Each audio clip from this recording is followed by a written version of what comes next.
कहानी की शुरुआत में हमें मिराई नाम के एक लड़के को दिखाया जाता है जो अपनी जिंदगी से तंग होकर अपने कॉलेज के लास्ट डे पर सुसाइड करने के लिए छत से कूद जाता है। और जब वो जमीन से टकराने ही वाला था और अपनी जिंदगी से फ्री ही होने वाला था कि तभी एक एंजल वहाँ पर आकर उसकी जान बचा लेती है। वो अपना नाम नेसी बताती है। एंजल को अचानक देखकर पहले तो मिराई को भरोसा नहीं होता, उसे लगता है कि वो एक सपना देख रहा है, लेकिन नेसे उसे भरोसा कराती है कि ये कोई सपना नहीं बल्कि हकीकत है। और जब मिराई को भरोसा हो जाता है तो एंजल उससे पूछती है कि वो मरना क्यों चाहता है। तो मिराई उसे अपनी जिंदगी की दास्तां सुनाते हुए बताता है कि उसके पेरेंट्स बहुत पहले इस दुनिया से गुजर चुके हैं और तब से वो अपने अंकल आंट के साथ रहता था, लेकिन उन लोगों ने उसे अपने घर में एक नौकर की तरह रखा। वो लोग उससे टॉयलेट साफ करवाते और बर्तन साफ करवाते और कभी कभी जब उन्हें किसी बात पर गुस्सा आता तो वो लोग उसे मारते भी और हर रात उसे एक छोटे से कमरे में जानवरों की तरह बंद करके रखते थे वो। लेकिन अब वो इन सब चीजों को और नहीं सहन कर सकता, इसीलिए वो अपनी जान के साथ साथ अपनी सारी दिक्कतों को भी खत्म करना चाहता है। नेसी उसे लेकर एक बिल्डिंग के छत पर ले जाती है जहाँ वो बताती है कि वो एक स्पेशल एंजल है जो मिराई की कोई भी विश को पूरी कर सकती है, लेकिन मिराई के पास ऐसी कोई भी विश नहीं थी। इसीलिए नेसी उसे सामने से कहती है कि अगर वो चाहे तो वो उसे विंग्स भी दे सकती है, क्योंकि उसने अपनी पूरी लाइफ गुलामी में निकाली है, इसलिए ये अच्छा गिफ्ट रहेगा। लेकिन साथ ही साथ उसको कभी कोई प्यार करने वाला भी नहीं मिला, इसलिए वो मिराई को एक ऐसा एरो दे सकती है जिसे किसी के ऊपर चलाने से वो व्यक्ति उससे प्यार करने लगेगा। मिराई ये दोनों चीजें सुनने के बाद कहता है कि उसे दोनों ही चीजें चाहिए।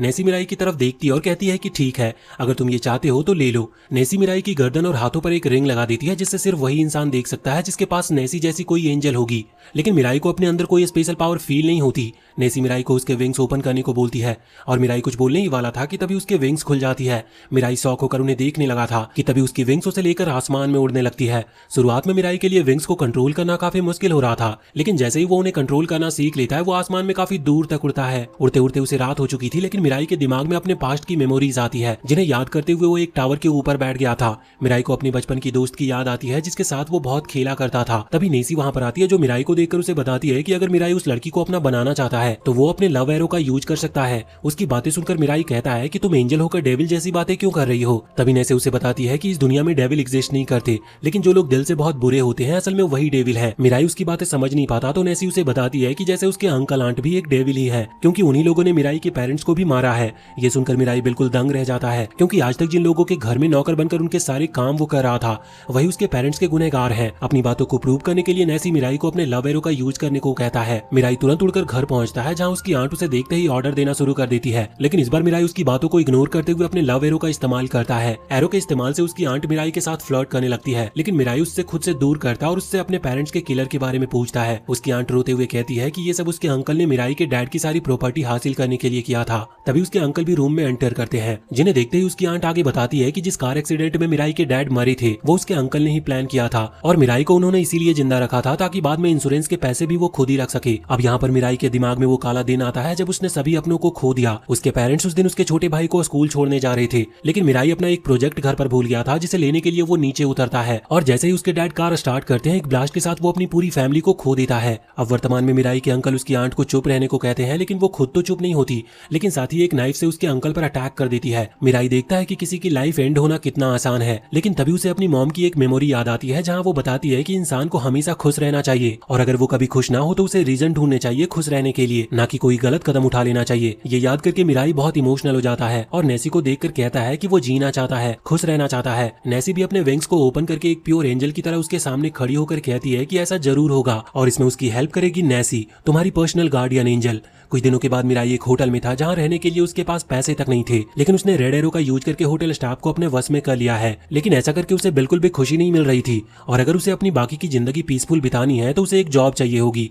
नेसी मिराई को एडवाइस करती है कि वो व्हाइट एरो का यूज करे जिसकी मदद से वो किसी को भी आराम से मार सकता है। ये एबिलिटीज देखकर मिराई थोड़ा हैरान था, इसलिए नेसी उसे सारी कहानियां समझाती है। वो कहती है कि गॉड ने अपनी पूरी जिंदगी दुनिया को बेहतर बनाने में लगा दी, लेकिन अब उन्हें एक ऐसी सोल चाहिए जो आगे गॉड की जिम्मेदारियों को संभाल सके, जिसके लिए उन्होंने 13 एंजल को बनाया है जिनका काम है ऐसे ही किसी ह्यूमन को ढूंढना जिसमें गॉड बनने वाली एबिलिटीज हो। और उन सभी एंजल्स के पास 999 डेज की टाइम लिमिट है, इसीलिए वो सभी अलग अलग जगहों में जाकर उन्हें ढूंढ रहे हैं। उसकी बातों को सुनने के बाद मिराई टीवी ऑन करता है जहाँ पर वो एक आदमी को देखता है जिसके पास भी एंजल थी और उसने अपने लव एरोज का यूज करके 5 लड़कियों को अपने वश में कर लिया है। ये देखकर मिराई के मन में सवाल आता है कि क्या इस एरो से बचने का कोई रास्ता नहीं है। नेसी उसे एरोज के रूल्स बताती है कि अगर कोई इन एरोज से बचता है तो उसे अपने विंग्स का यूज करके एरो की स्पीड से भी जल्दी वहाँ से उड़ना होगा। साथ ही एरो का इफेक्ट सिर्फ 33 डेज तक ही रहेगा और वो सिर्फ 14 एरोज ही यूज कर सकते हैं। तभी किसी पार्किंग में उसी टीवी वाले आदमी को दिखाया जाता है जो कार में 5 लड़कियों के साथ क्वालिटी टाइम स्पेंड कर रहा था। तभी कार का डोर ओपन करके वहाँ एक आदमी पावर रेंजर वाला सूट पहन कर आता है और उस आदमी पर व्हाइट एरोज से अटैक करके उसे मार देता है। साथ ही वो उसके रेड एरोज को लेकर वहाँ से उड़ भी गया था।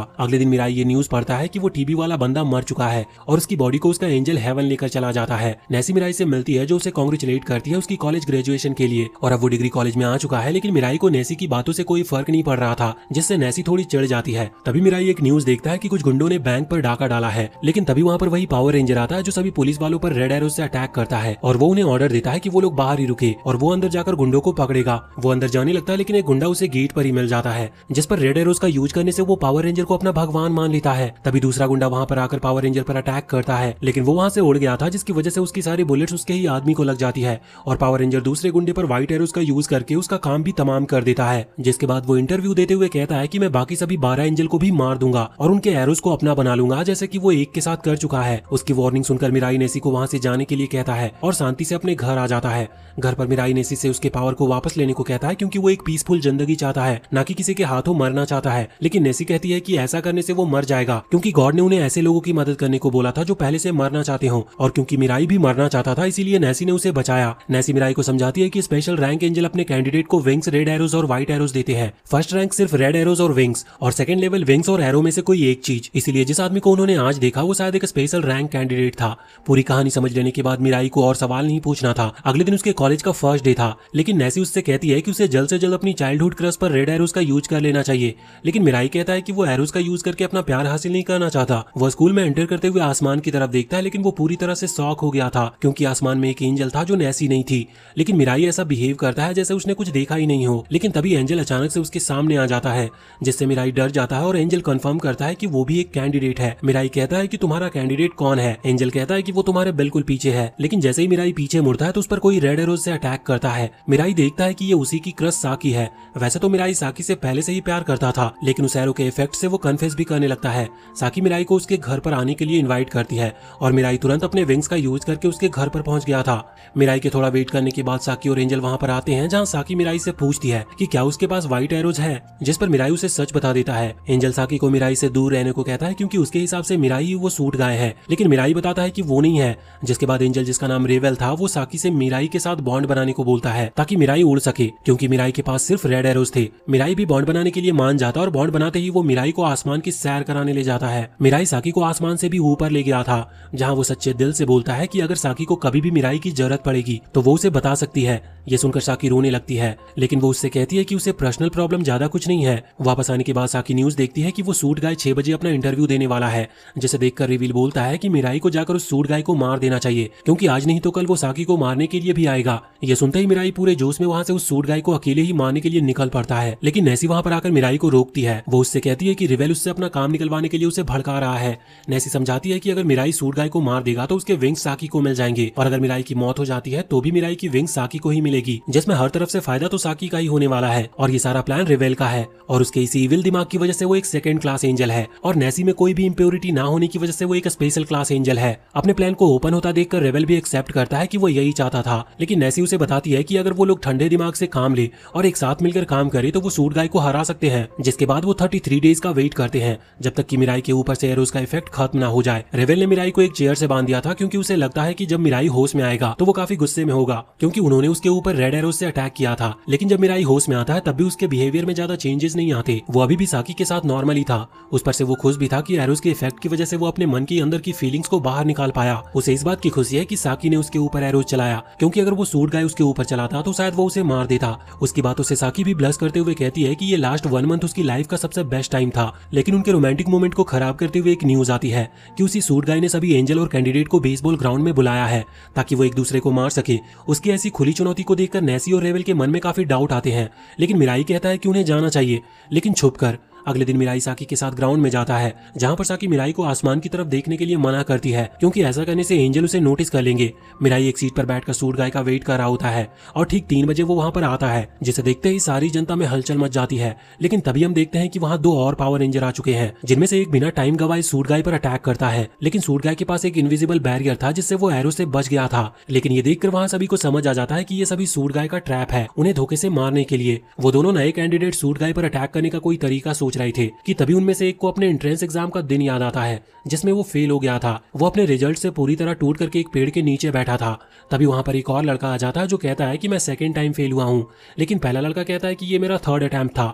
वो दोनों ही एक साथ सुसाइड करने के लिए ट्रेन के पटरी पर लेट गए थे, लेकिन तभी एंजल वहाँ पर आकर दोनों की जान बचा लेती है और उन्हें विंग्स और रेड एरोज देती है। अपनी ये न्यू पावर्स देखकर दोनों दोस्त एक दूसरे से ये वादा करते हैं कि वो एक साथ गॉड बनेंगे। और अभी वो दोनों उस सूट गाय को ढूंढ रहे थे जो ग्राउंड से गायब हो गया था। लेकिन तभी मॉनिटर स्क्रीन पर वो शो होता है, जो कहता है कि वो दोनों उसे नहीं हरा सकते और जो आदमी सबसे पहले ग्राउंड में आया था वो कोई और है, ना कि सूट गाय खुद। ये सुनते ही दोनों लोग उसके फेक सूट गाय को पकड़ लेते हैं। तभी वहाँ पर एक और लड़की उड़ते हुए आती है जो सबसे कहती है कि वो भी एक कैंडिडेट है, लेकिन वो किसी एक के हाथों नहीं मरना चाहती, इसीलिए कोई उस पर रेड एरोज से अटैक कर दे। और जैसे ही ब्लू गाय उसके ऊपर रेड एरोज से अटैक करने जाता है, सूट गाय वहाँ पर आकर उस लड़की को अपने वश में कर लेता है और फिर से वहाँ से टेलीपोर्ट होकर स्क्रीन पर शो होता है। अब ब्लू गाय बाकी सभी कैंडिडेट से रिक्वेस्ट करता है कि इस सूट गाय को हराने के लिए वो लोग एक अलायंस फॉर्म कर ले, वरना सूट गाय सभी को मार देगा। ये सुनने के बाद 2 और पावर रेंजर उसे ज्वाइन करते हैं, जिन पर ब्लू गाय अपने रेड एरोज से अटैक करके उन्हें अपनी साइड ले लेता है। अब सूट गाय के खिलाफ 5 लोग थे, लेकिन मिराई को शक हो रहा था कि कोई बंदा अभी भी झूठ बोल रहा है। तभी स्क्रीन के ऊपर सूट गाय आता है जो बताता है कि मैंने पहले झूठ बोला था और जो आदमी सबसे पहले ग्राउंड में आया था वही असलियत में रियल सूट मैन है। जैसे ही ब्लू और येलो को ये बात पता चलती है और वो पीछे मुड़ने ही वाले थे कि तभी सूट गाय ब्लू रेंजर पर व्हाइट एरोज से अटैक करता है और येलो वाले पर रेड से। अब मिराई का यहाँ पर दिमाग ही फट जाता है, उसे कुछ भी समझ नहीं आता कि ये सब चल क्या रहा है। लेकिन सूट गाय खुद ही अपना मास्टर प्लान रिवील करता है। सबसे पहले तो जो 2 लोग स्क्रीन पर आ रहे हैं उसके ऊपर किसी भी तरह के एरोज का यूज नहीं हुआ है। उन लोगों ने सूट गाय का साथ सिर्फ पैसों के लिए दिया है और जिन 2 रेंजर ने बाद में उन्हें ज्वाइन किया है वो मामूली इंसान है, जिन पर उसने रेड एरोज का यूज किया ताकि येलो और ब्लू का ध्यान भटक सके, क्योंकि अब ब्लू रेंजर मर चुका था। अब उसके विंग्स और एरोज भी सूट गाय को मिल जाते हैं, जिसके पास अभी 2 विंग्स और 4 एरोज है। सूट गाय यहाँ भी रुकता नहीं, वो माइक उठाकर येलो रेंजर को ऑर्डर देता है कि वो खुद ही अपनी जान ले ले, लेकिन येलो मना कर देता है। लेकिन वो सूट गाय उसके ऊपर अपने व्हाइट एरोज से अटैक करके उसे मार देता है। फिर बारी आती है उस लड़की की जो रोते हुए सूट गाय के सामने गिड़गिड़ा रही थी कि प्लीज वो उसे छोड़ दे। सूट गाय उसके ऊपर अटैक करने ही वाला था कि तभी उस लड़की की एंजल सामने आ जाती है जो उससे रिक्वेस्ट करती है। साथ ही वो उन सभी कैंडिडेट से भी रिक्वेस्ट करती है जो अभी ये मैच देख रहे हैं लेकिन कुछ कर नहीं रहे। मिराई को उसकी ये बात दिल में लग जाती है। वो अपने विंग्स निकालने ही वाला था कि नेसी वहाँ पर आकर उसे रोक देती है, ये कहते हुए कि ऐसा करने से मिराई की जान को खतरा हो सकता है। मिराई को एडवाइस देने के बाद नेसी खुद ही सूट गाय के पास जाकर उससे कहती है कि अगर उसे किसी कैंडिडेट को मारना है तो उसे जल्दी मार देना, कि उसे इतना तड़पाए। सूट गाय ये सुनते ही अपने एरोज को शूट कर देता है और वो लड़की इसी हालत में मर जाती है। नेसी सूट के सामने आकर खड़ी हो जाती है और उसे एक प्यारी सी स्माइल के साथ धमकी देते हुए कहती है कि मैंने आज तक किसी को नहीं मारा है, लेकिन अगर सूट गाय जैसे लोग इस दुनिया में हैं तो सबसे पहले वो उसी को मारना चाहेगी, क्योंकि उसी की वजह से नेसी के दोस्तों को दिक्कत हो रही है। इतना कहकर नेसी वहां से चली जाती है और बाकी दोनों एंजल अपने अपने कैंडिडेट के विंग्स और एरो सूट को देखकर अपने अपने कैंडिडेट की सोल को हेवन ले जाने के लिए रेडी होते हैं। नेसी भी सभी बाकी बचे 8 कैंडिडेट और एंजल को वापस अपने अपने घर जाने को कहती है, लेकिन आज जो कुछ भी हुआ वो देखकर मिराई और साकी की सारी हिम्मत टूट चुकी थी। घर वापस आने के बाद साकी बताती है कि सूट गाय सिर्फ स्ट्रांग ही नहीं बल्कि बहुत चालाक और बुरा है, लेकिन मिराई कहता है कि इसी वजह से उसका जल्द से जल्द मरना जरूरी है, क्योंकि ना जाने वो अपनी पावर से किस किस को नुकसान पहुंचा सकता है। साकी आइडिया देती है कि क्यों ना वो बाकी कैंडिडेट के साथ एक अलायंस फॉर्म कर ले, क्योंकि वो बाकी कैंडिडेट भी सूट गाय को मारना ही चाहते होंगे। मिराई कहता है कि लेकिन वो उन्हें ढूंढेंगे कहाँ। तभी उनके विंडो के बाहर एक कैंडिडेट आता है जो कहता है कि तुम्हारा फर्स्ट मेंबर मैं हूँ जो बाहर बारिश में भीग रहा है। उसे यूं अचानक देखकर मिराई तुरंत अपने रेड एरोज एक्टिवेट करता है, लेकिन नेसी उसे रोकते हुए कहती है कि शूट मत करो, क्योंकि ये आदमी सच बोल रहा है और ये एक अच्छा इंसान भी है। वो आदमी अंदर आ जाता है और सभी को बताता है कि उसे कैंसर है, जिसकी वजह से वो कभी भी मर सकता है। लेकिन जब वो अपने डेथ के सबसे ज्यादा करीब था तभी वहाँ पर एक एंजल आई। उसे देखकर वो हैरान नहीं हुआ, क्योंकि उसे लगा कि वो मुझे लेने आई है अपने साथ, बट उसका अंदाजा गलत निकला, क्योंकि उस एंजल ने उसे बचाया और बताया कि अगर वो उसका कहना मानेगा तो वो उसे ठीक कर सकती है, और अगर वो जीता तो शायद वो गॉड भी बन जाएगा। और उसने भी अपनी फैमिली के बारे में सोचकर उसे हाँ बोल दिया। पावर्स के मिलते ही सबसे पहले उसने रेड एरोज का यूज करके अमीर लोगों से पैसे लूटे, अपनी फैमिली के खर्चे चलाए, लेकिन इस बात से उसे कभी खुशी नहीं मिली, मिला तो सिर्फ गिल्ट। लेकिन जब से उस सूट गाय का शो हुआ है उसने उसकी पावर देखकर खुद पर ही गिव अप कर दिया और दूसरे अच्छे कैंडिडेट को ढूंढने के लिए 14 लोगों पर रेड एरोज से अटैक करके उन्हें स्टेडियम में बिठा दिया ताकि वो बाकी कैंडिडेट का पता लगा सके। उसमें से एक फोटो में उसने मिराई और साकी की फोटो देखी। उसे पता चला कि वो दोनों अच्छे लोग हैं। उसकी सारी बातें सुनकर मिराई उसे बताता है कि वो लोग अलायंस जरूर बनाएंगे, लेकिन सिर्फ तब जब वो आदमी अपने मेडिसिन टाइम पर ले, क्योंकि उसकी फैमिली को उसकी जरूरत है। दूसरी तरफ सूट गाय को दिखाया जाता है जो कहता है कि रेड एरोज उसके किसी काम की नहीं, लेकिन व्हाइट एरोज बहुत काम की है और वो उनसे बाकी सभी कैंडिडेट्स को मारने की प्लानिंग कर रहा था। वहाँ साकी के घर पर वो आदमी अपना नाम ननाटो बताता है और वो अपने एंजल के बारे में बताता है जो कि एंजल ऑफ नॉलेज है। ननाटो उन्हें कुछ कस्टम डिजाइन दिखाता और विंडोज के रास्ते उड़ता हुआ वहाँ से चला जाता है। अगले दिन एक स्कूल में हम सूट गाय को देखते हैं जहाँ पर उसके क्लासमेट उसे कैनेडे बोलते हैं। कैनेडे का दोस्त मिनामी कहता है कि उन्हें अपनी क्रश को देखने जाना चाहिए जो अभी आर्चरी रेंज की प्रैक्टिस कर रही थी, जहाँ पर कैनेडे मिनामी से पूछता है कि अगर वो गॉड बन जाए तो सबसे पहले क्या करेगा। मिनामी बताता है कि वो सारी अगली गर्ल्स को एग्जिस्टेंस से ही मिटा देगा, जहाँ पर कैनेडे कहता है कि वो डेड लोगों को जिंदा करने की पावर विश करता है, जिस पर मिनामी कहता है कि शायद वो अपनी बहन की बात कर रहा है। उस शूटिंग रेंज से सभी के चले जाने के बाद कनाडे वहाँ जाकर अपने एरोज की प्रैक्टिस करता है। वो अपने एरोज की प्रैक्टिस 60 मीटर दूर से कर रहा था, लेकिन उसके एरोज की रेंज सिर्फ 31 मीटर थी, इसीलिए वो एक साथ 2 एरो कंबाइन अटैक करता है, जिससे वो टारगेट को अचीव कर लेता है। कैनेडे वहाँ से उड़ते हुए एक बंद पड़ी फैक्ट्री में जाता है जहाँ पर उसकी बहन की प्रिजर्व्ड की हुई डेड बॉडी रखी थी। वो वहाँ पर अपनी बहन को बर्थडे विश करता है। इधर साकी के घर पर सभी टीवी में देखते हैं कि कुछ लोगों का कार से बुरी तरह से एक्सीडेंट हो गया है और जिसने ये किया है उसने एक नोट छोड़ा है कि ये सब सूट गाय की बात ना मानने के कारण हुआ है। न्यूज देखने के बाद ननेटो बताता है कि ये सब कैनेडे किसी आम लड़की को अपने विंग्स और एरोज देकर करवा रहा है, क्योंकि अभी उसके पास 3 विंग्स और 5 एरो हैं। तो जिस किसी से भी वो ये काम करवा रहा है वो सिर्फ 33 दिन तक ही कैनेडे का कहना मानेगी।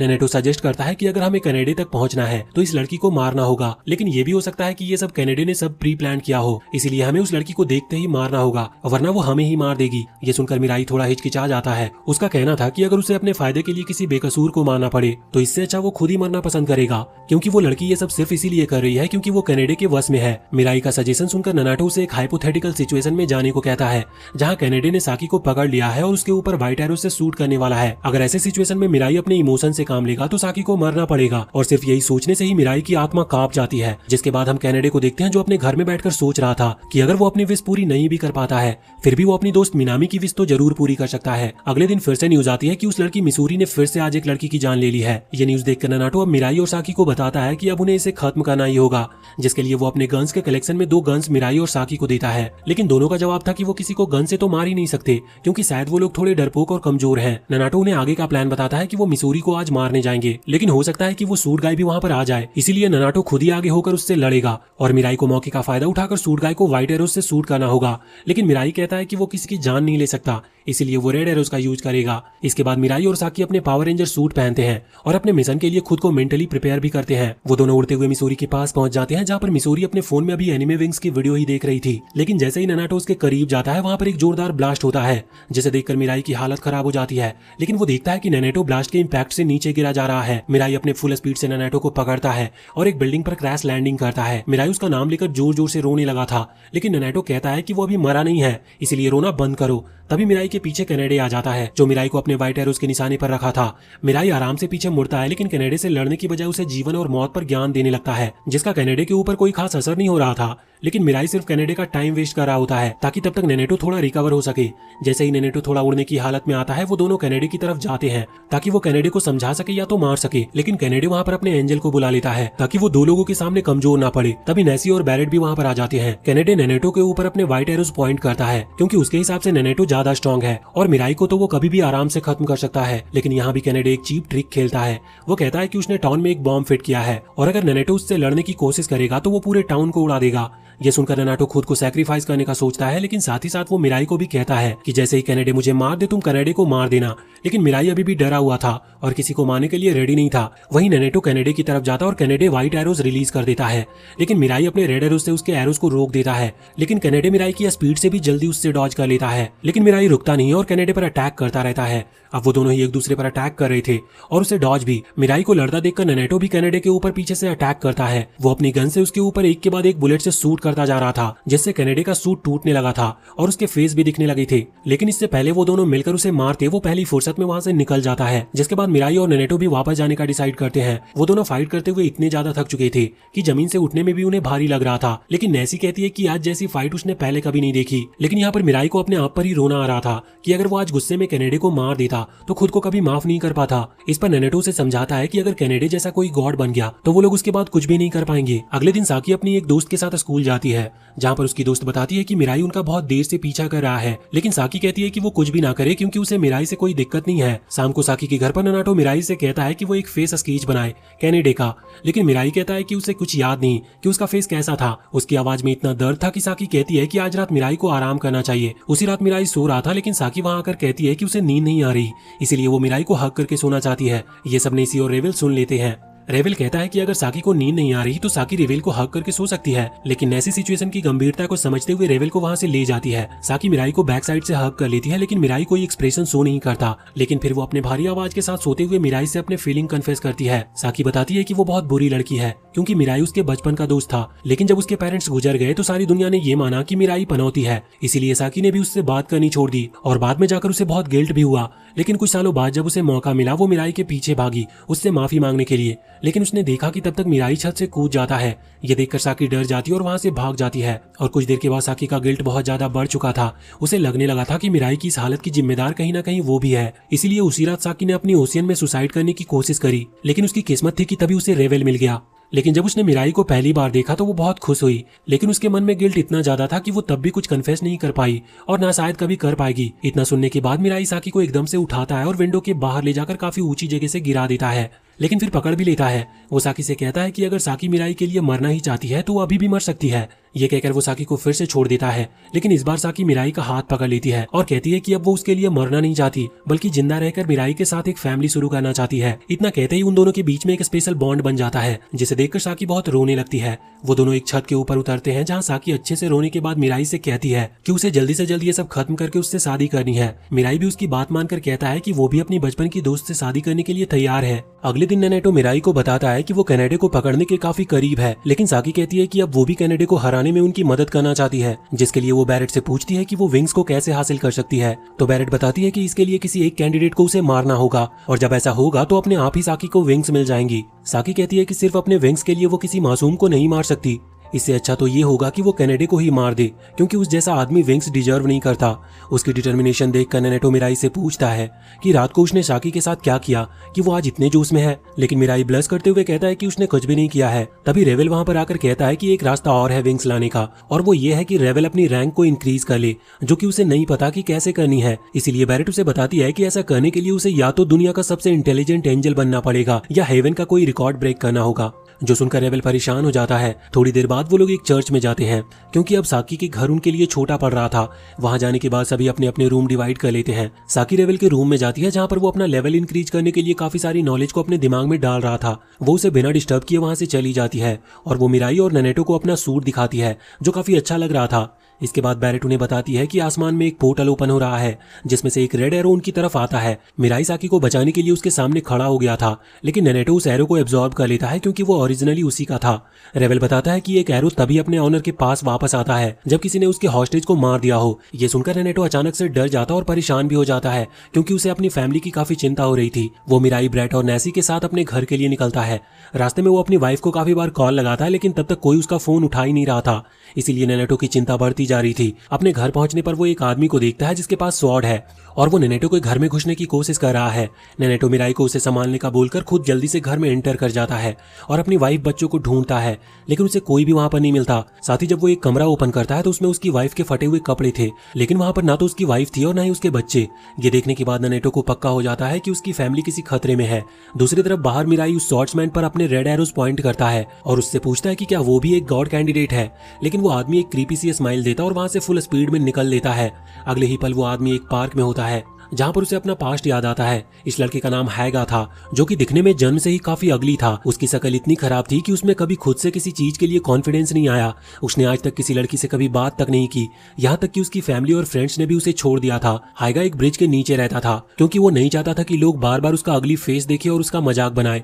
एक दिन हैगा खुद को खत्म करने के लिए सुसाइड प्लान करता है, लेकिन तभी एक फर्स्ट रैंक एंजल बाल्टा उसकी जान बचाता है और वो उसे गॉड कैंडिडेट बनने को बोलता है, ताकि वो गॉड बनकर सारी दुनिया का फेस अपनी तरह ही बना ले। बाल्टा उसे विंग्स और रेड एरो देता है, जिसका इस्तेमाल वो अपनी स्कूल क्रश पर करता है। एरो लगते ही वो लड़की हैगा के प्यार में पागल हो जाती है और दोनों स्कूल खत्म होने के बाद एक दूसरे के साथ टाइम स्पेंड करते हैं। हैगा से रहा नहीं जाता और वो उस लड़की को किस करने लगता है और वो लड़की भी उसे फुल सपोर्ट करती है, लेकिन सडनली हैगा फेस रिफ्लेक्शन में देखता है, जिसे देखकर उसे खुद से ही घिन होने लगती है और वो उस लड़की को यहीं छोड़कर वापस अपने घर पर आ जाता है और अपनी जिंदगी को कोस रहा था कि उसके पास चाहे कुछ भी आ जाए वो कभी सुंदर नहीं बन सकता। कुछ दिनों के बाद हायगा टीवी पर सूट गाय को देखता है, जिसे देखकर वो उसे अपना रोल मॉडल मानता है, क्योंकि बाल्टा ने उसे बताया था कि सूट गाय एक हसीन लड़का है जो हायगा से बिल्कुल अपोजिट है। हायगा भी अपने रोल मॉडल की तरह दिखने के लिए अपनी प्लास्टिक सर्जरी करवा लेता है, जिसके बाद वो बहुत जिम करता है और अपनी बॉडी शेप भी मेंटेन करता है। और कुछ दिनों के बाद वो अपनी पट्टियां उतारता है, जिसके बाद उसका फेस एक खूबसूरत डॉल की तरह दिखने लगा था। जब वो रोड पर निकलता है तो सभी लड़कियां उसी के बारे में बात कर रही थी। हायगा भी एक लड़की के पास उससे बात करने की कोशिश करता है, लेकिन कुछ बोल नहीं पाता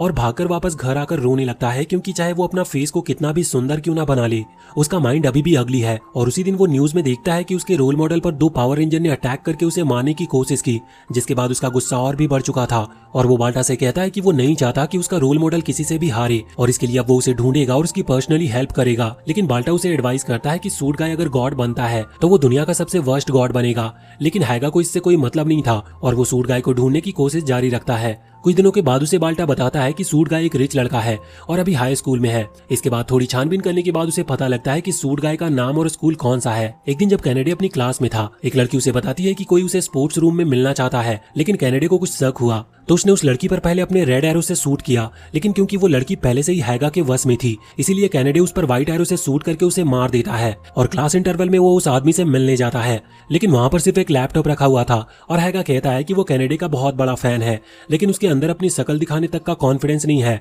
हायगा बोलता है कि वो कैनेडे की हेल्प करना चाहता है, जिसके लिए वो कुछ भी करने को तैयार है। कैनेडे उसकी बातों से अंदाजा लगा लेता है कि ये कोई लूजर है जो कि उसके लिए मुसीबत भी बन सकता है, लेकिन वो उसे अपने फायदे के लिए तो यूज कर ही सकता है। कैनेडे उसे उसका फर्स्ट टास्क देता है नैनेटो के एड्रेस का पता लगाने का और उसकी वाइफ और बच्चों को किडनैप करने का। और इसके बाद ये कहानी प्रेजेंट में आती है, जहाँ पर हायगा ने नैनेटो की वाइफ को एक पार्क में बांध रखा है और कैनेडे नैनेटो को कॉल करके उसकी वाइफ का एड्रेस देता है और चैलेंज करता है कि अगर वो अपनी वाइफ को बचा सकता है तो बचा ले। ये खबर सुनते ही मिराई, नेसी और बैरेट और नैनेटो उसी एड्रेस के लिए निकल पड़ते हैं, लेकिन साकी पीछे ही रुक जाती है और बहुत अफसोस करती है कि वो अपने दोस्तों के लिए कुछ कर नहीं सकती। साकी को ऐसा देखकर रेवेल को खुद पर गुस्सा आता है। वो अपने कमरे में जाता और अपना लेवल इंक्रीज करने के लिए ज्यादा से ज्यादा इन्फॉर्मेशन स्टोर करने लगता है। दूसरी तरफ वो चारों नैनेटो की वाइफ के पास पहुंचते हैं, जहां पर वो देखते हैं कि हायगा ने उन्हें एक बड़े से चैम्बर में बंद कर दिया है। अपनी फैमिली को देखते ही नैनेटो भागकर खुद भी उसी चैम्बर में चला जाता है और अपनी वाइफ और बच्ची को सेफ देखकर बहुत खुश होता है। ये देखकर हायगा जोर जोर से हंसने लगा था, क्योंकि चैम्बर को अंदर से तोड़ना नामुमकिन है और अब उसे सिर्फ मिराई को खत्म करना है। ये सुनते ही मिराई तुरंत ही हायगा के ऊपर व्हाइट एरो से एम करता है। हायगा को लगता है कि वो उसे सूट नहीं कर सकता, लेकिन इस बार मिराई अपने इमोशंस की नहीं सुनता और शूट कर देता है, जिसे हायगा बाल बाल डॉज कर लेता है और फिर वो मिराई पर रेड एरोज एम करता है और मिराई भी ऐसा ही करता है। लेकिन तभी वहां पर एंट्री होती है कैनेडे की, जो मिराई पर रेड एरो से एम करता है। हायगा काफी एक्साइटेड था क्योंकि वो पहली बार कैनेडे से मिल रहा था, लेकिन कैनेडे को इससे कोई फर्क नहीं पड़ता। लेकिन कैनेडे अपने प्लान में कुछ चेंजेस करता है और नैनेटो पर व्हाइट एरो से एम करता और ये देखकर मिराई को समझ आ गया था कि वो अकेले इन दोनों से लड़ नहीं सकता, इसीलिए वो भी चेंबर के अंदर चला गया था। मिराई नैनेटो को बताता है कि अगर वो लोग एक जगह खड़े रहेंगे तो कैनेडे उन पर आसानी से अटैक कर सकता है, इसीलिए उन्हें चैम्बर के चक्कर लगाते रहने चाहिए। नैनेटो भी उसके सजेशन मान लेता है। बाहर हायगा कैनेडे से पूछता है कि मिराई अपनी जान बचाकर यहाँ से भाग भी सकता था, फिर भी उसने नैनेटो की हेल्प क्यों करी। इसके जवाब में कैनेडे कहता है कि इसी को प्यार और दोस्ती बोलते हैं। ये वर्ड सुनकर हायगा बहुत कंफ्यूज हो जाता है, क्योंकि उसने कभी भी ऐसी फीलिंग महसूस नहीं करी थी। कैनेडे वापस से अपने घर चला आता है, जहाँ पर हायगा को रिस्पॉन्सिबिलिटी देता है कि वो अपनी नजर चैम्बर से ना हटाए। हायगा चैम्बर पर अपनी फुल नजर रखे हुए था। तभी मिराई कहता है कि उसे यहाँ से निकलने का एक आइडिया आया है और शायद ये प्लान वर्क कर जाए। वो फुल स्पीड से उड़ने लगता है और एक ब्राइट लाइट का शो होते ही वो बिल्कुल शांत हो जाता है। हायगा को लगता है कि उन लोगों ने एस्केप कर लिया है, लेकिन कैनेडे उससे कॉल पर बताता है कि ये इम्पॉसिबल है और हायगा अपनी अकल चलाकर कोई भी कदम ना उठाए। ऐसा करते करते ही पहले रात हो जाती है, फिर अगला दिन हो जाता है, लेकिन अभी तक चैम्बर के अंदर से कोई हलचल नहीं होती है। हायगा कैनेडे से पूछता है कि क्या वो अंदर जाकर एक बार चेक कर ले, लेकिन कैनेडे उसे फिर से मना कर देता है। हायगा अब ये भी नोटिस करता है कि उसके एंजल वहां से गायब हो चुके हैं, लेकिन वो दोनों एक टावर के पीछे छुपे हुए थे और सब कुछ बिल्कुल मिराई के प्लान के हिसाब से ही चल रहा था। और वहीं इधर चर्च में रेवेल इतनी सारी नॉलेज स्टोर करते करते थक चुका था, लेकिन तभी एक क्रिस्टल बॉल कमरे से बाहर चली जाती है और रेवेल भी पकड़ने बाहर की तरफ जाता है। लेकिन यहाँ हम साकी को देखते हैं, जो काफी उदास और मायूस थी, क्योंकि वो अपने दोस्तों के लिए सिर्फ एक बोझ है और अभी तक उनकी कोई हेल्प नहीं कर पाई। वो ये सुनकर रेवेल कहता है कि अगर वो इस हालत में वहां पर जाएगी तो सूट गाय को पता चल जाएगा कि वो भी एक एंजल है और हो सकता है कि वो साकी को मार भी दे। लेकिन ये कहते हुए रेवेल भी बहुत रो रहा था, लेकिन तभी वो देखता है कि उसके आंसू बबल बन जाते हैं। गॉड उसके सामने आते हैं, जो रेवेल को बताते हैं कि उसने हेवन में एक रिकॉर्ड सेट कर दिया और अब उसका प्रमोशन हो चुका है और अब वो एंजल ऑफ इमोशंस बन चुका है। इसके बाद रेवल साकी को विंग्स देता है, जिसे देखकर साकी बहुत खुश होती है कि उसे रेवल जैसा एक हेल्पफुल एंजल मिला है। इसके तुरंत बाद वो बाकियों के पास जाते हैं, जहाँ नेसी और बैरेट रेवल को उसके प्रमोशन के लिए कांग्रेचुलेट करते हैं और साकी के विंग्स की तारीफ करने के बाद उन्हें करंट सिचुएशन के बारे में बताते हैं। साकी ये सुनने के बाद हैगा पर रेड एरो से अटैक करती है, जिसके बाद अब हैगा साकी का स्लेव बन गया था और साकी भी एक लॉयल डॉग की तरह उसे अपना ऑर्डर देने लगती है। उसकी आवाज को सुनकर कैनेडे हैगा को कहता है कि वो ऐसा क्यों बिहेव कर रहा है, लेकिन हैगा बताता है कि वो सिर्फ अपनी मास्टर साकी की ऑर्डर लेगा। साकी उसे ऑर्डर करती है कि वो उसके दोस्तों को फ्री कर दे। हैगा उसके ऑर्डर सुनते ही आसमान में उड़ता है और अपनी फुल स्पीड से स्वॉर्ड को चेंबर की तरफ पॉइंट करते हुए लैंड करता है, लेकिन उस चेंबर पर खरोच तक नहीं पड़ती। इसके बाद वो स्वॉर्ड से लगातार चेंबर पर अटैक करने लगता है। चेंबर के अंदर मिराई को लगता है कि हैगा उन्हें मारने की प्लानिंग कर रहा है, लेकिन रेवल उन्हें बताता है कि हैगा अब साकी के कब्जे में है और वो लोग जल्दी फ्री हो जाएंगे। कैनेडे ये सब कैमरे और माइक्रोफोन की मदद से देख और सुन रहा था। हैगा कहता है कि वो अपने मास्टर के लिए कुछ भी कर सकता है। कैनेडे को लगता है कि अब उसे खुद ही वहां पर जाना ही पड़ेगा, इसीलिए वो अपने एंजल और 4 लोगों को लेकर, जिन्हें उसने विंग्स और एरो दिए थे, उन्हें लेकर वो चेंबर के पास पहुंच जाता है। लेकिन तब तक हैगा अपने फाइनल अटैक से चेंबर में एक क्रैक कर चुका था। कैनेडे वहां पर आते ही साकी की तरफ अपने रेड एरो से एम करता है, लेकिन हैगा बीच में आकर कैनेडे की तरफ रेड एरोस पॉइंट करते हुए बोलता है कि उसकी मास्टर को नुकसान पहुंचाने से पहले उसे हैगा को मारना होगा। दूसरी तरफ चेंबर के अंदर मिराई और ननाटो उड़ते उड़ते थक चुके थे, लेकिन ननाटो देखता है कि चेंबर में क्रैक पड़ चुका है, जिन पर अपने गन से शूट करके वो चेंबर को तोड़ देता है और वो वहां से फ्री हो जाते हैं। जिसके बाद वो साकी को ज्वाइन करते हैं और अब उनका आमना सामना होता है कैनेडे से। कैनेडे कहता है कि उनकी फाइनल फाइट होनी चाहिए, इसलिए वो एक फेयर फाइट चाहता है, जिसके लिए वो ननेटो की वाइफ और बच्चों को किसी जगह ले जाने को बोलता है। और ये अपॉर्चुनिटी को देखते हुए साकी ननेटो की वाइफ को लेकर चर्च में ले जाती है, जहाँ पर उसे पहुंचा देने के बाद वो उनकी बच्ची को लेने लगती है। तभी ननेटो की वाइफ साकी से कहती है कि वो ये फाइट क्यों करना चाहते हैं, जिस पर साकी बोलती है कि अगर कैनेडे गॉड बन जाता है तो कोई फाइट करने के लिए बचेगा ही नहीं। साकी वापस आती है और ननेटो अपनी बच्ची को एक लास्ट टाइम हग करता है और साकी उसे लेकर वापस से चर्च चली जाती है। वहां पर कैनेडे ये सब चीज ऑब्जर्व कर रहा था, जहां वो गेस करता है कि ननेटो अभी अपने फुल पोटेंशियल पर नहीं है और साकी भी काफी वीक अपोनेंट है। लेकिन सबसे बड़ी दिक्कत मिराई है, क्योंकि उसके पास भी व्हाइट एरोज है, जिससे वो किसी को भी मार सकता है। लेकिन यहाँ पर हमारे मिराई के मन में बस यही बात चल रही थी कि अगर सूट गाय ने उसके ऊपर जानलेवा हमला भी किया, तब भी वो उसके ऊपर व्हाइट एरो चलाने से पहले थोड़ा हिचकिचाएगा, जिससे उसके फ्रेंड्स की जान पर खतरा आ सकता है। उसकी ये चिंता ननाटो भांप लेता है और वो मिराई और साकी को बोलता है कि हमें एक दूसरे पर रेड एरोज का यूज करना चाहिए। ऐसा करने से हम एक दूसरे के साथ अच्छे से कंबाइन हो पाएंगे और कैनेडे उन पर रेड एरोज से अटैक भी नहीं कर पाएगा। वो तीनों एक ट्रायंगल बनाते हैं और एक दूसरे के ऊपर रेड एरोज से वार करते हैं। इसके बाद कैनेडे फाइट को शुरू करते हुए अपने एक आदमी को अटैक करने के लिए आगे भेजता है। ये आदमी उन सभी पर मशीन गन से अटैक करता है, लेकिन वो तीनों उसे डॉज करते हैं। लेकिन हैगा उसके सामने आकर ऊपर काउंटर अटैक करने के लिए रेडी होता है। वो गनमैन भी हैगा को डॉज करता है, लेकिन जैसे ही उसका ध्यान भटकता है, मिराई और साकी उसके विंग्स को पकड़ लेते हैं और हैगा उसके विंग्स और उसके ऊपर अपनी स्वॉर्ड से अटैक करके गनमैन को खत्म कर देता है। जिसके बाद उनका एक अपोनेंट खत्म हो चुका था। लेकिन साकी को बहुत बुरा लग रहा था कि उनकी वजह से एक बेकसूर आदमी अब नहीं रहा, लेकिन कैनेडे को इससे कोई फर्क नहीं पड़ता। जिसके बाद वो एक साइको गर्ल को आगे भेजता है।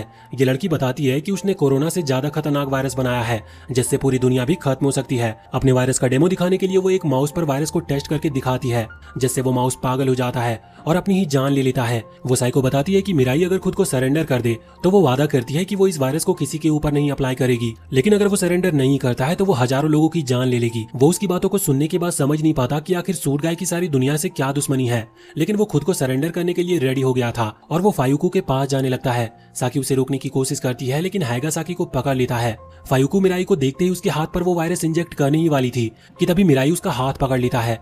फायुकू अपने दूसरे हाथ से उस वायरस को एटमॉस्फेयर में रिलीज करने लगती है, लेकिन मिराई अपने व्हाइट एरो का यूज करके वायरस को मार देता है। अपने प्लान को फेल होता देखकर फायुकू कहती है कि उसके पास वायरस की और भी बॉटल्स है जो पूरी दुनिया को मिटाने के लिए काफी होंगी, लेकिन मिराई कहता है कि वो ऐसा कभी भी नहीं कर सकती। तभी हम क्या देखते हैं कि सारा स्टैमिना खत्म होने की वजह से और कैंसर के अटैक की वजह से ननेटो गिरने लगता है और जाकर जमीन से टकरा जाता है। ननेटो को काफी बुरी चोट लगी थी, लेकिन वो अभी भी मरा नहीं था। उसने अपने पास रखी एक गन उठाई और कैनेडे पर शूट करने के लिए रेडी हुआ, लेकिन कैनेडे ने भी उसके ऊपर अपने डुअल एरो को एम करके शूट कर दिया। मिराई अपने दोस्तों को मरने नहीं दे सकता था, इसीलिए उसने फायुकू से ध्यान हटाकर ननेटो की हेल्प करने के लिए एक व्हाइट एरो को कैनेडे के एरो की तरफ शूट किया। लेकिन तभी फायुकू ने मौके का फायदा उठाकर मिराई के ऊपर 5 फिंगर सिरिंज से अटैक किया। मिराई की बॉडी कोई भी रिएक्ट नहीं कर पा रही थी, लेकिन तभी मिराई के सामने साकी आ गई, जिसे देखकर मिराई हैरान हो गया कि साकी अपनी जान खतरे में क्यों डाल रही है। लेकिन साकी कहती है कि अगर वो मिराई के लिए मर पाई तो ये मौत सबसे सुकून भरी होगी। लेकिन इससे पहले कि साकी को कोई सिरिंज लगे, हैगा सभी सिरिंज को स्वॉर्ड से काट देता है, लेकिन एक सिरिंज उससे छूट जाती है,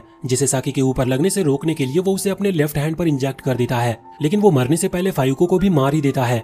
अब जो हुआ उसे देखकर मिराई और साकी को भी समझ नहीं आ रहा था कि वो क्या करे, क्योंकि हाइगा की पूरी बॉडी डिकम्पोज होने लगी थी, लेकिन उसके फेस पर कोई डर नहीं था। वो एक स्माइल करता और अपने आखिरी टाइम में साकी को थैंक्स विश करता है, क्योंकि उसकी वजह से हाइगा को समझ आया कि लव और दोस्ती किसे कहते हैं, और ये बात वो अपने पूरे होश में बोल रहा है। देखते ही देखते हाइगा की पूरी बॉडी राख बनकर उड़ जाती है और रह जाते हैं सिर्फ उसके कपड़े और सॉर्ड। हाइगा के मरने के बाद उसका एंजल आता है जो साकी को हाइगा के स्टोन और विंग्स देकर उसकी सोल को हेवन ले जाता है। हाइगा भले ही एक दुश्मन था, लेकिन साकी को बचाने के लिए उसने अपनी जान दे दी थी। ये देखकर उसके लिए उनके मन में रिस्पेक्ट बढ़ जाती है। लेकिन कैनेडे कहता है कि हाइगा की मौत मिराई की वजह से हुई है, क्योंकि उसने नैनेटो को बचाने का फैसला लिया। लेकिन ये सब देखकर मिराई पहले से ही काफी सदमे में था। उसे लग रहा था कि उसकी सेल्फिशनेस की वजह से आज एक आदमी की जान गई है और आगे ना जाने कितने लोगों की जाएगी। मिराई बुरी तरह से रोता है और अंदर से बिल्कुल टूट चुका था। तभी नैनेटो को भी कैंसर अटैक आता है, जिसे देखकर कैनेडे ऊपर एरो से शूट कर देता है। लेकिन मिराई सही टाइम पर नैनेटो को वहां से लेकर उड़ गया था। नैनेटो अभी भी थोड़े होश में था। वो मिराई को ऑर्डर देता है कि वो कैनेडे को मारने के बाद यहाँ से जाए। मिराई भी उसकी बात मानकर उसे नीचे ग्राउंड पर लिटा देता है। मिराई कैनेडे के सामने जाता है, जहाँ पर कैनेडे मिराई को टीज करता है कि मिराई इतना वीक है कि अपने एनिमी तक को नहीं मार सकता। मिराई कहता है कि ये सच है, लेकिन वो अपने रेड एरो का यूज जरूर कर सकता है। उसकी बातें सुनकर कैनेडे उसे एक ऑफर देता है कि क्यों ना वो लोग एक मौत का खेल खेले, जिसमें वो दोनों एक दूसरे पर एक एरो शूट करेंगे और जिसके एरो जल्दी खत्म हो जाएंगे वो जीत जाएगा। मिराई उसकी बात मान लेता और वो दोनों ग्राउंड पर आने के बाद एक दूसरे की तरफ एम करते हैं। कैनेडे टॉस करता है, लेकिन कॉइन के गिरने से पहले ही वो मिराई पर अटैक कर देता है, जिसे डॉज करने में मिराई को काफी दिक्कत होती है। इसके बाद मिराई उसकी तरफ एक एरो शूट करता है, लेकिन कैनेडे उसे इजीली डॉज कर लेता है और वो बड़े घमंड में कहता है कि अगर इस दुनिया में गॉड बनने लायक कोई है तो वो सिर्फ कैनेडे ही है और कोई नहीं। वो अपने पुराने दिनों को याद करता है जब वो अपनी बहन रिया के साथ बहुत खुश था।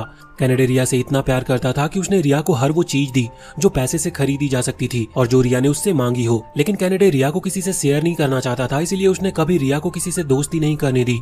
एक दिन जब दोनों बातें कर रहे थे तो रिया ने बातों बातों में बोला कि उसने रिसेंटली एक लड़के से बात करना शुरू किया है, जिसकी बातें बहुत फनी और इंटरेस्टिंग होती है। ये सुनते ही कैनेडे की फेस एक्सप्रेशन बिल्कुल डेड हो जाती है। वो अपनी बहन को बहुत सीरियसली कहता है कि वो उस लड़के से दूर रहे, लेकिन उसकी बहन उसकी कोई बात नहीं सुन रही थी और गुस्से में कैनेडे से एक हल्का धक्का लग जाता है, जिससे उसकी बहन का बैलेंस बिगड़ता है और वो सेकंड फ्लोर से नीचे गिर जाती है। ये देखते ही कैनेडे की आंखों के अंदर बिल्कुल अंधेरा छा जाता है।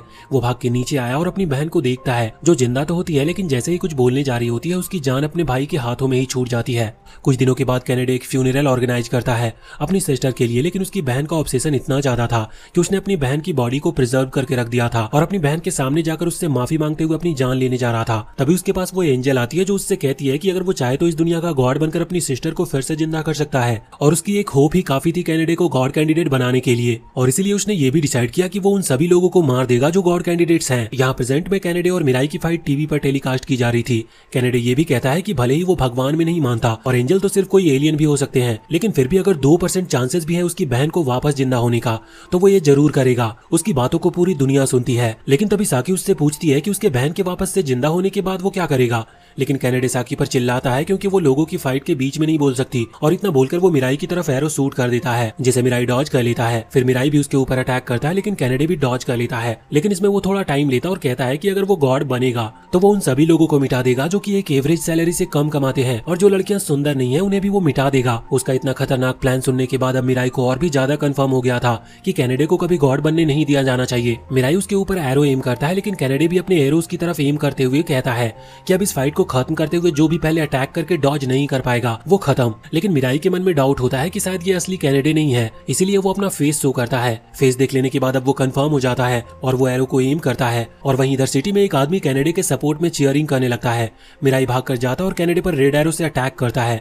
कैनेडे भी उसके ऊपर व्हाइट एरो से शूट करता है, जिससे मिराई डॉज कर लेता है और कैनेडे की तरफ चार्ज करता है। लेकिन उसके रेड एरो का कैनेडे पर कोई असर नहीं होता, क्योंकि उसके हार्ट में पहले से ही किसी का रेड एरो था। कैनेडे व्हाइट एरो से मिराई पर अटैक करता है, जिसे मिराई अपने रेड एरो से काउंटर कर लेता और तुरंत अपने विंग्स का यूज करके उसके ऊपर अटैक करने के लिए पहले उसका लेफ्ट हैंड पकड़ लेता है, जिससे कैनेडे अब एरो शूट नहीं कर सकता था। ये देखकर कि वो हार रहा है, कैनेडे बौखला जाता है और अपने राइट हैंड से एक नाइफ को लेकर मिराई पर लगातार अटैक करने लगता है। लेकिन मिराई के सूट की वजह से वो बच जाता है और अभी भी कैनेडे का राइट हैंड फ्री था। लेकिन साकी मिराई का हेल्प करने के लिए कैनेडे के लेफ्ट हैंड को पकड़ लेती है, लेकिन इस पकड़ने के चक्कर में साकी के फेस पर काफी चोट लग जाती है। लेकिन वो दोनों मिलकर कैनेडे को एक बिल्डिंग की दीवार पर लगा देते हैं। पर कैनेडे उससे बचने के लिए अपने विंग्स ग्रो करता है कि तभी मिराई और साकी का बॉन्ड एक्टिवेट होता है, जिससे अब कैनेडे हेल्पलेस बन चुका था। और यहाँ पर मौका देखते ही ननेटो खड़ा होता है और अपनी फैमिली को याद करते हुए गन कैनेडी की तरफ एम करता है। ये देखने के बाद कि उसकी मौत उसके सामने है, कैनेडे उससे अपनी जिंदगी की भीख मांगता है। लेकिन ननेटो को पता था कि वो उसकी किसी भी बात पर भरोसा नहीं कर सकता और वो अपनी फैमिली को याद करके उसके ऊपर सूट करने लगता है। अपनी मौत को देखते ही कैनेडे कहता है कि वो अपनी सारी प्रॉपर्टी दान कर देगा, इसीलिए प्लीज कोई उसकी जान बचा लो। लेकिन अब बहुत देर हो चुकी थी और कैनेडे को एक के बाद लगातार एक बुलेट लग जाती है और उसका हेवन का रास्ता खुल जाता है। उनकी फाइट को सारे शहर ने देखा था, इसलिए उन्हें पता चल जाता है कि मिराई की जीत हुई और कैनेडे हार चुका है। मिराई को पता लगता है कि ननेटो बेहोश हो चुका है और कैनेडे की एंजल उसकी सोल को ले जा रही है। लेकिन उसके मन में ये सवाल था कि इंसान के पास इतना पैसा होने का भी क्या फायदा जब वो अपनी जान भी नहीं बचा सकते। लेकिन बाल्टा कहता है कि पैसों से कोई अभी खुशी नहीं खरीद सकता। इसके बाद मिराई ननेटो को हॉस्पिटल लेके जाता है, जहाँ पर डॉक्टर बताते हैं कि अब वो अपने आखिरी स्टेज पर है और ये उसकी लाइफ के कुछ आखिरी पल है। ननेटो की वाइफ ये सुनने के बाद रोने लगती है, लेकिन वो ननेटो के मुंह पे एक सिगरेट डालती है, क्योंकि जीते जी उसने ननेटो को बिना सिगरेट के नहीं देखा है। मगर अब बहुत देर हो चुकी है। ननेटो की सिगरेट नीचे गिर जाती है और उसकी मौत हो जाती है। बैरेट उसकी सोल को हेवन ले जाने लगती है और उसके विंग्स और एरो साकी को दे देती है। मिराई के हार्ट का एरो भी डिसअपियर हो जाता है। लेकिन मिराई यहाँ पर ये सोचकर दुखी था कि आज उसकी वजह से उसके दो दोस्तों की जान चली गई। लेकिन साकी उसे चीयर अप करते हुए कहती है कि आज जो कुछ भी हुआ उसमें मिराई की कोई गलती नहीं और वो हर तरह से सही है। लेकिन मिराई को लगता है कि साकी ऐसा इसीलिए कह रही है क्योंकि साकी के हार्ट में मिराई का एरो था। मगर साकी ये सब अपने पूरे होश हवास में बोल रही थी, इसीलिए उसे मिराई पर गर्व है। लेकिन नैसी उन्हें बताती है कि अभी जरूरी बात यह है कि कैनेडी की बॉडी में वो एरो किसने डाला था और उसके विंग्स और एरो किसके पास चले गए। वहीं इधर कैनेडे के घर पर उसका एक फेलो कैंडिडेट यूइडो दिखाया जाता है, जो वही कैंडिडेट था जिसने कैनेडे के बॉडी में एरो को इंजेक्ट किया था। साकी के घर पर मिराई एक लिस्ट बनाता है कि उसे नेक्स्ट टाइम से किन किन लोगों से लड़ना पड़ सकता है।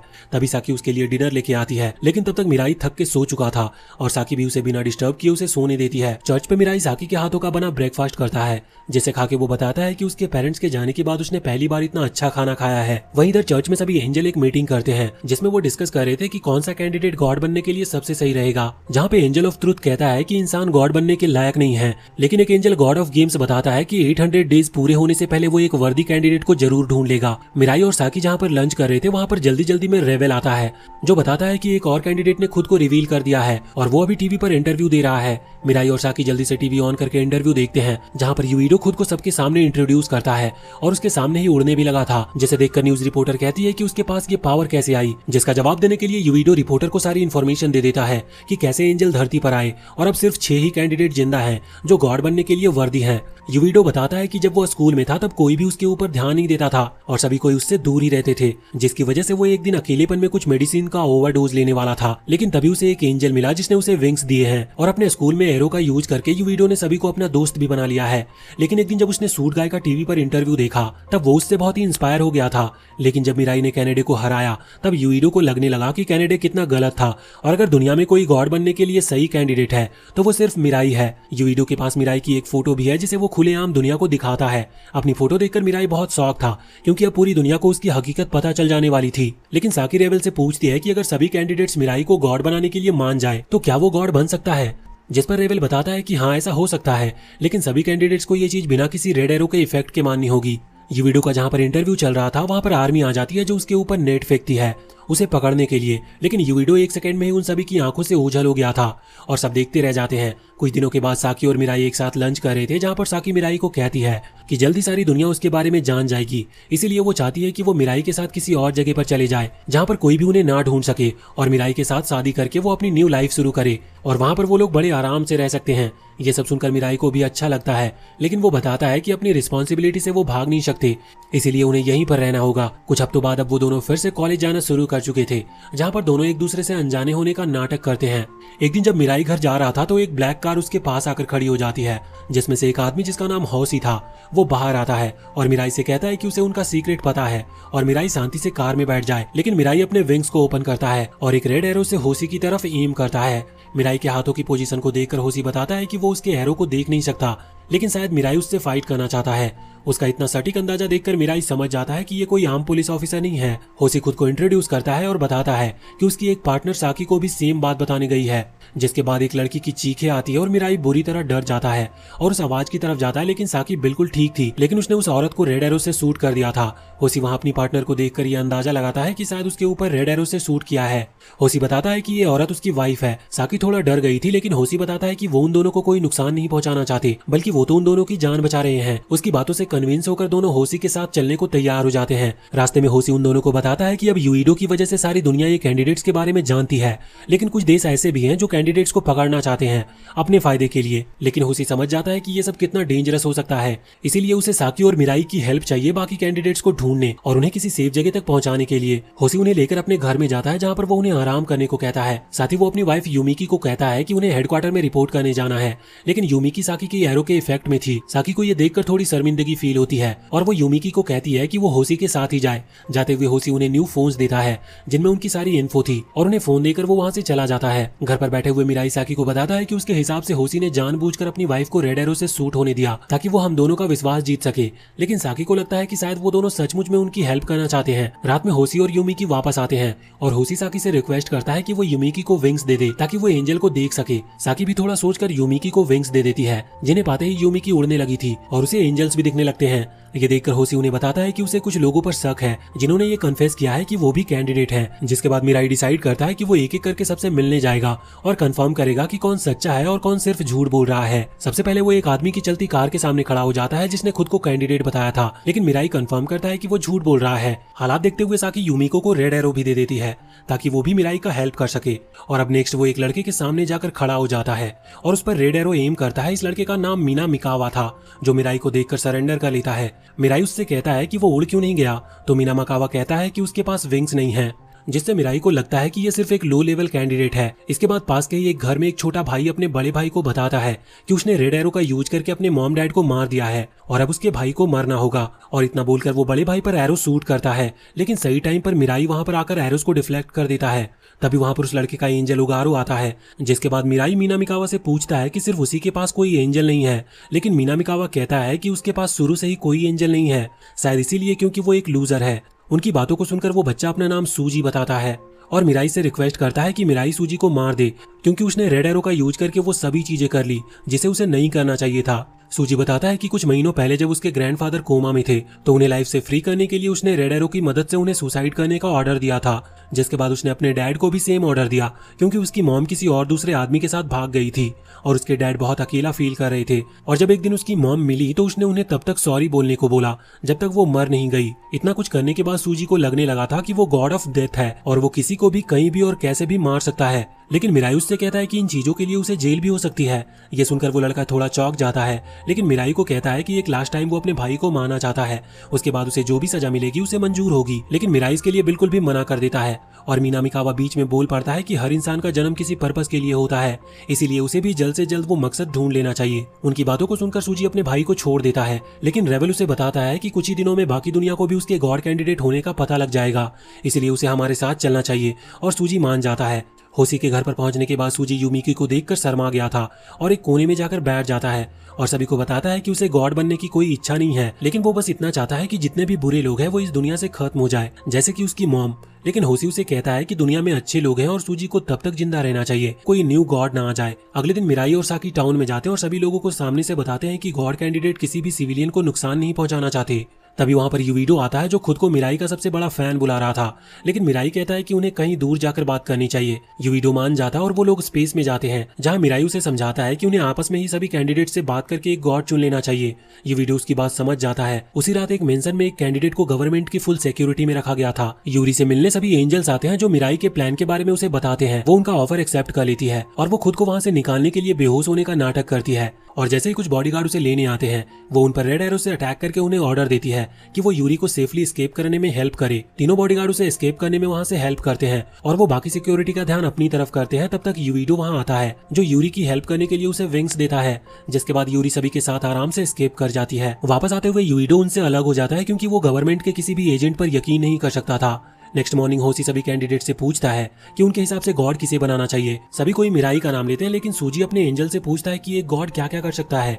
एंजल बताता है कि गॉड किसी को भी कभी भी मार सकते हैं, किसी को भी जिंदा कर सकते हैं और साथ ही जो भी इंसान सोच सकता है वो सभी कुछ कर सकते हैं, लेकिन गॉड को अर्थ पर रहने की परमिशन नहीं है, इसीलिए उस कैंडिडेट को अर्थ छोड़नी होगी। ये सुनकर वहाँ पर सभी थोड़े डिप्रेस्ड हो जाते हैं क्योंकि वो बाकी सभी अपनी पूरी लाइफ अर्थ पर ही रहना चाहते थे। अचानक से सूजी कहता है कि वो गॉड बन सकता है क्योंकि अर्थ पर उसे प्यार करने के लिए कोई नहीं है और अगर वो गॉड बनता है है तो कोई भी अमीर या गरीब नहीं होगा, सब इक्वल होंगे और इससे कोई भी लड़ाई नहीं करेगा। उसकी बातों से मिराई कन्विंस नहीं था, लेकिन अजीरो बताता है कि बिना लास्ट कैंडिडेट की हेल्प के वो कुछ भी नहीं कर सकते। लेकिन उसे नहीं लगता कि लास्ट कैंडिडेट मानेगा, क्योंकि उसके पास जो एंजल है, एंजल ऑफ डिस्ट्रक्शन है, जो कभी शांति के लिए नहीं मानता।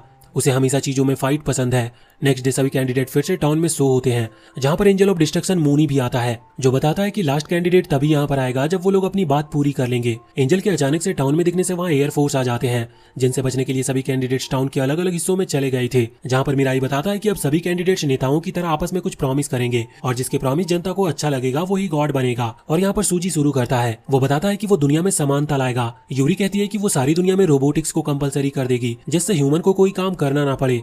यूविडो बताता है कि दुनिया से स्कूलिंग और होमवर्क को वो खत्म कर देगा। साकी कहती है कि वो सभी के दिल में लव भर देगी ताकि कोई लड़ाई ना करे। और लास्ट में मिराई कहता है कि वो दुनिया को जैसी चल रही है वैसा ही छोड़ देगा और कोई भी चेंजेस नहीं करेगा। सभी की बातें पूरी होने के बाद लास्ट कैंडिडेट, जो कि एक पागल साइंटिस्ट था जिसका नाम योएंडा था, वो वहां पर आकर सबको अपना इंट्रो देता है। वो वहां पर कोई भी प्रॉमिस करने से पहले वो अपनी ही थ्योरीज बताने लगता है कि उसके हिसाब से दुनिया में कोई गॉड नहीं है और जो भी खुद को गॉड बोल रहा है वो सिर्फ एक किंग ऑफ एंजल है, जो अपने अस्तित्व से मिट रहा है, क्योंकि लोग धीरे धीरे उसके ऊपर विश्वास खोते जा रहे हैं। और लोगों के ऊपर अपना विश्वास बनाए रखने के लिए उसने एंजल को अर्थ पर भेजा, ताकि वो सारे एंजल ये ड्रामा करे और इंसानों को लगने लगे कि सच में कोई गॉड है और वो फिर से उसकी पूजा करने लगे। उसकी इन बातों से कोई भी कैंडिडेट इन्फ्लुएंस नहीं होता सिवाय सूजी के, जिसका मानना था कि शायद सच में कोई गॉड नहीं होते, क्योंकि अगर वो होते तो सब इक्वल होते। मिराई और बाकी सभी सूजी के इस फैसले को समझे इससे पहले ही यूविडो नोटिस करता है कि कुछ स्नाइपर उनके ऊपर शूट करने वाले हैं, इसलिए यूविडो उन्हीं स्नाइपर पर रेड एरो से एम करता है।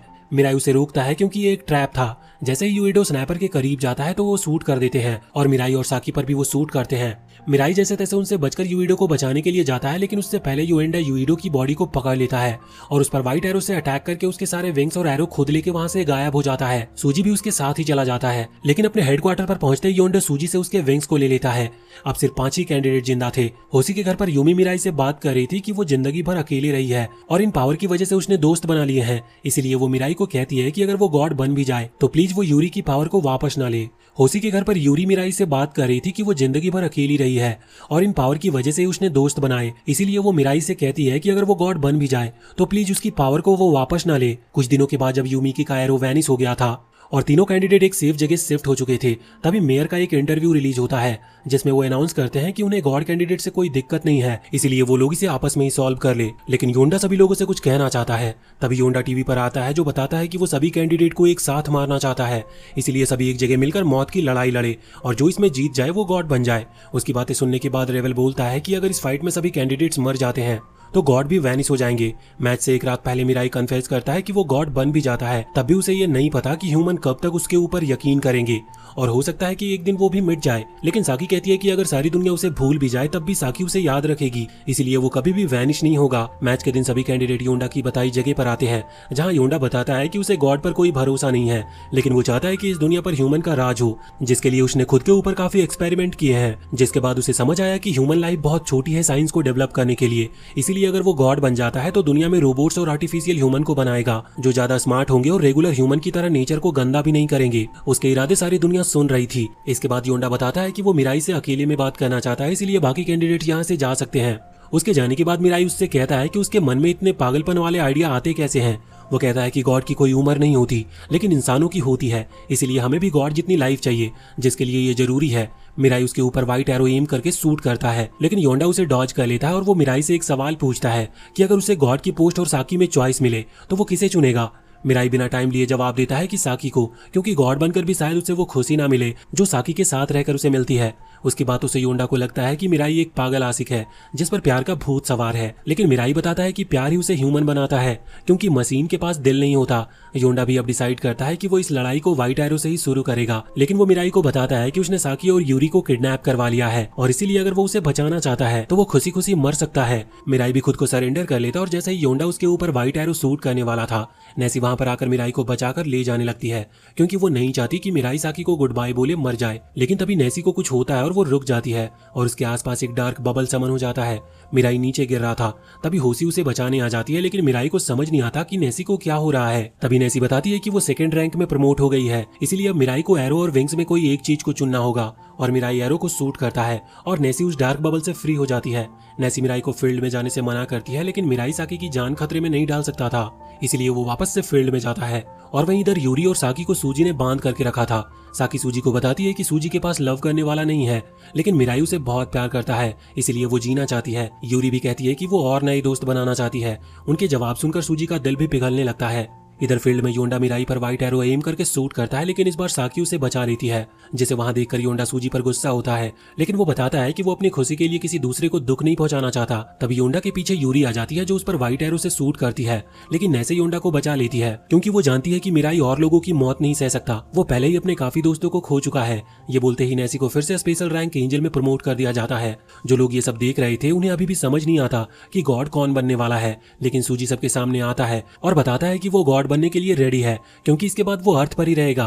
तो इससे ज्यादा खुशी की बात उसके लिए क्या होगी। अभी कैंडिडेट्स एंजल को बताते हैं कि सूजी के गॉड बनने से उन्हें कोई प्रॉब्लम नहीं होगी, और सूजी भी उनसे प्रॉमिस करता है कि वो एक अच्छा गॉड बनने की पूरी कोशिश करेगा। सूजी अपने विंग्स को ओपन करके एंजल के बीच में जाता है। सभी एंजल्स उसे अपने विंग्स से कवर करते हैं और वहां पर एक ब्राइट लाइट शो होती है और हमें दिखाया जाता है कि अर्थ का न्यू गॉड सूजी है। सूजी बताता है कि वो अर्थ के सभी ह्यूमंस के दिमाग से कैंडिडेट्स और एंजल को हमेशा हमेशा के लिए मिटा देगा, लेकिन गॉड कैंडिडेट्स को ये बात हमेशा याद रहेगी। सूजी मिराई और साकी को लास्ट गुड बाय बोलता है और सभी एंजल्स के साथ हेवन चला जाता है। योंडा अभी भी बोलता है कि वो गॉड में नहीं मानता, लेकिन वो कोशिश कर सकता है। यूरी बताती है कि वो बहुत खुश है क्योंकि सूजी ने उससे उसकी पावर वापस नहीं ली है, लेकिन मिराई और साकी एक दूसरे का हाथ पकड़कर सिर्फ स्माइल करते हैं। कुछ सालों के बाद जब उनकी पोस्ट ग्रेजुएशन का लास्ट डे था, तब साकी अपने फ्रेंड्स को बताती है कि वो बहुत जल्द मिराई से शादी करने वाली है। उसकी बातें सुनकर उसके दोस्त हैरान होते हैं, लेकिन वो साकी के लिए काफी खुश भी थे। इसके बाद एक दिन मिराई जाकर साकी के पेरेंट्स से उसका हाथ मांगता है और साकी के पेरेंट्स भी रिश्ते के लिए हाँ कर देते हैं, और बस कुछ ही दिनों में दोनों की शादी हो जाती है। उनकी शादी में सूजी भी अपने विशेष देता है, लेकिन उसी पल उसे रियलाइज होता है कि दुनिया अभी भी बराबर नहीं हुई है,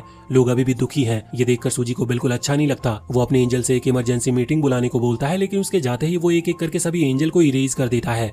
आखिरकार सूजी वही करता है जैसा उसने बोला था। उसने दुनिया को इक्वल करने के लिए गॉड को मार दिया है, जिसके बाद एक एक करके सभी ह्यूमन वैनिश होने लगते हैं। ये देखकर मिराई और साकी समझ जाते हैं कि यही अंत है, लेकिन वो अपने आखिरी पलों में भी एक दूसरे का साथ नहीं छोड़ते। और इसी के साथ ये एनीमे यहीं पर खत्म होती है। तो वीडियो अगर पसंद आई हो तो चैनल को सब्सक्राइब करके बेल आइकन जरूर दबा लें और कमेंट सेक्शन में हमें बताएं कि आपको ये वीडियो कैसी लगी।